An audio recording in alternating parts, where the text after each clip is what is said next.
السلام عليكم ورحمة الله وبركاته. muuqaalkeena maanta waxaan uga hadli doonaa qayb ka mid ah taariikhda wadanka Ciraaq.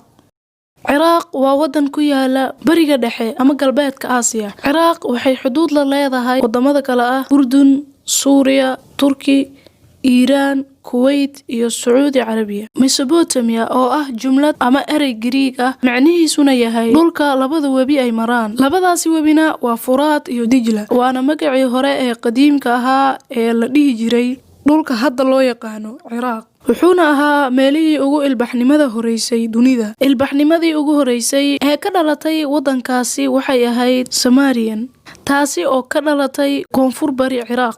waxayna ka koobnayd 12 magaalo. magaalo walibana waxay lahayd qalcadeeda iyo sanamkeeda oo ay ilaahyo ka dhigan jireen, aaminsanaayeen inuu magaalada difaacayo. Sumerianku waxay ahaayeen dad beeraley ah oo beeran jiray qamadiga, timirta iyo qudaarta. sidoo kale waxay dhaqan jireen lo'da, ariga iyo dameeraha. waxay sidoo kale meel wanaagsan ka gaareen cilmiga xisaabta iyo xidigaha ama xidigiska. waxay ilbaxnimadoodu jirtaba waxaa bedelay oo ku xigay Akkadian. iyaduna waxay ka dhalatay dhinaca waqooyi galbeed, gaar ahaan meesha ay isaga soo dhawaadaan labada webi ee Furaat iyo Dijla. ugu dhawaan adiga meesha ay haatan Baghdad tahay. sidoo kale waxaa ku xigay ilbaxnimadii Assyrian ee iyaduna ku baahsanayd inta badan koonfurta Turkiga, Syria, Lubnaan, Falastiin, Israa'iil, galbeedka Iiraan, Kuwait iyo Masar.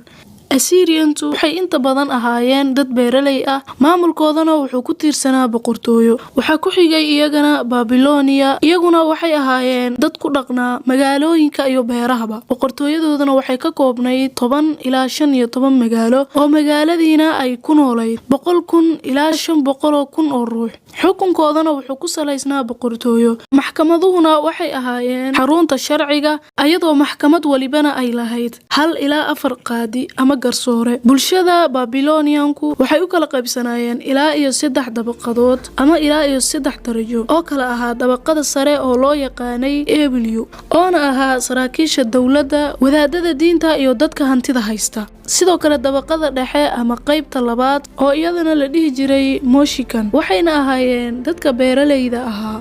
iyo dabaqada hoose oo iyadana la dhihi jiray Werdu, waxayna ahaayeen dadka la gumaysto. Babylonianku ilaha dhaqaalaha ay ku tiirsanaayeen waxa ugu weynaa beeraha. sidoo kale waxay ganacsi la lahaayeen dibadaha. iyaguna wuxuu boqor isu dhiiba ama midba mid oo xilka ugu dhiibayay sanadku markuu ahaa 17 hijriyada. markii ay ku beegnayd khilaafadii Umar radiyallahu anhu ayaa ciidan uu hogaaminayay Khalid ibn Walid, tiradooduna ay gaaraysay ilaa 18,000 ay qabsadeen Ciraaq oo markaas la dhihi jiray Mesopotamia. waxaana dhulkaasi ku dhex maray dagaalkii al-silsila, dagaalkii silsiladaha. dagaalkaasina waxaa magacaasi u baxay markii ay gaaladu isku xirxireen silsilado si aanay u kala cararin. dagaalo kale ayaana isaga hor yimaadeen oo dhex maray, waxaana ka mid ahaa dagaalkii la dhihi jiray Buwayba iyo kii la dhihi jiray Al-Qaadisiya, ahaana kii ugu dambeeyay oona lagu dilay boqorkoodii oo isaguna la dhihi jiray Rustum.